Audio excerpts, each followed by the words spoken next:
In this video, we are gonna explore tuple methods in Python. Even though tuples are immutable, meaning we can't add, remove, or change their elements once they are created, there are still a couple of useful built-in methods that work with tuples. Let's break them down one by one with examples and see what's going on under the hood. So Python tuples have only two built-in methods. First one is the count method and the second one is the index method, and both are incredibly useful when analyzing data inside a tuple. Let's see how the count method works. So first we write the tuple name, then we write a dot and call the count method and pass a value, and this checks how many times the value appears inside the tuple.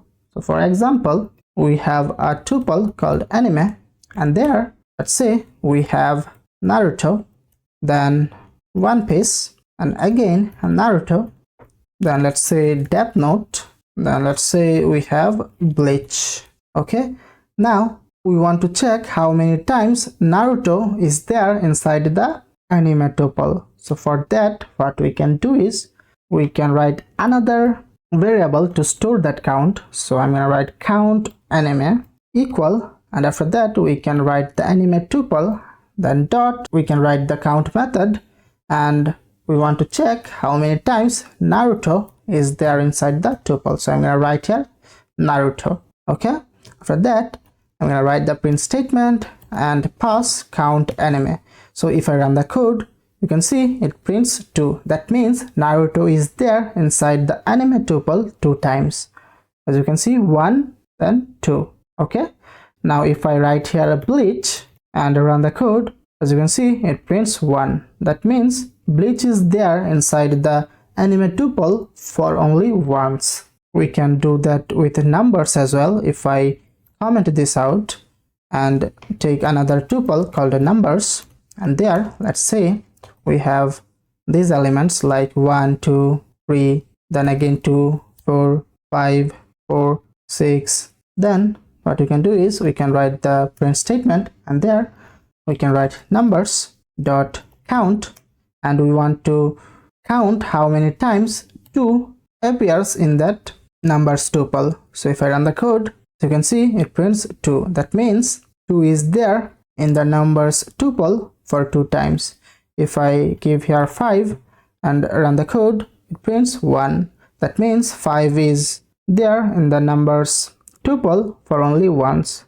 If I give here 4 and run the code, as you can see, it prints 2 because 4 is there 2 times in the numbers tuple. Now let me comment this code and uncomment this code.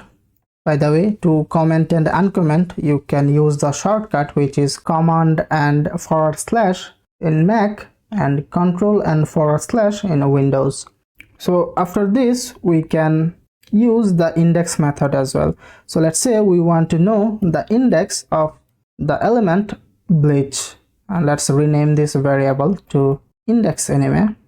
Index anime. Now if I run the code, as you can see, it prints 4 because Bleach has the index 4 in this tuple. Because this Naruto has index 0, this One Piece has index 1, this Naruto has index 2, this Death Note has index 3, and this Bleach has the index 4. So it is printing 4. But Bleach is there for only once in the tuple, but Naruto is there for 2 times. So if I try to get the index of Naruto, let's see what happens. If I run the code, it prints 0. So what is happening here is it just prints the index of first occurrence. So when we tell Python to check the index of Naruto, it goes to the anime tuple and it finds that it matched the first element. So it returned that element's index, which is 0, and discontinue the checking process. So it returns 0. Okay, if you cut this Naruto from the start and add this at the end and run the code, you can see it prints 1. So what is happening now is when we are telling Python to find the index of Naruto, it is going to the anime tuple. It is checking if this first element matches this one. it finds that these two doesn't matches. So it continues to the next one. So it sees that this one and this one matches. So it returns the index of this one, which is 1, and just discontinue checking other elements. So it returns the first occurrence index and does not check other occurrences. I can comment this code and uncomment this one.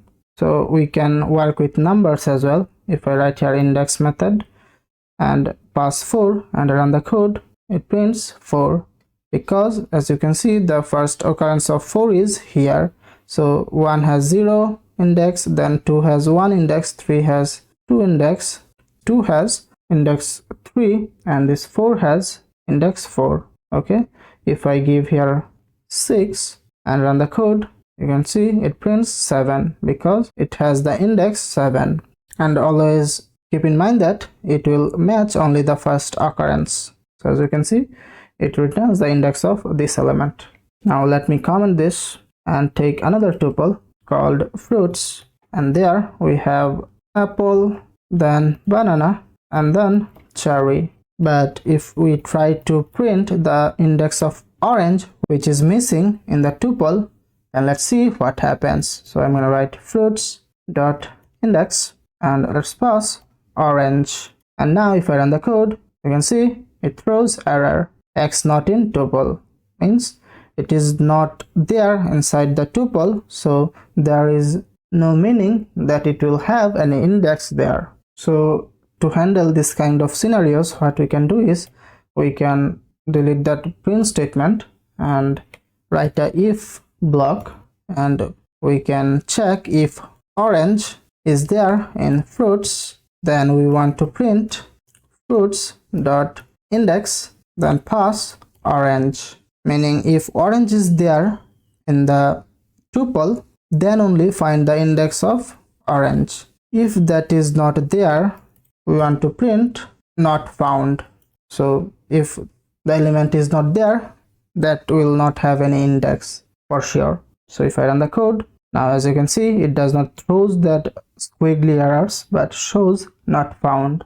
And that wraps up everything about tuple methods in Python. These two methods may be simple, but they are very useful when analyzing tuple data.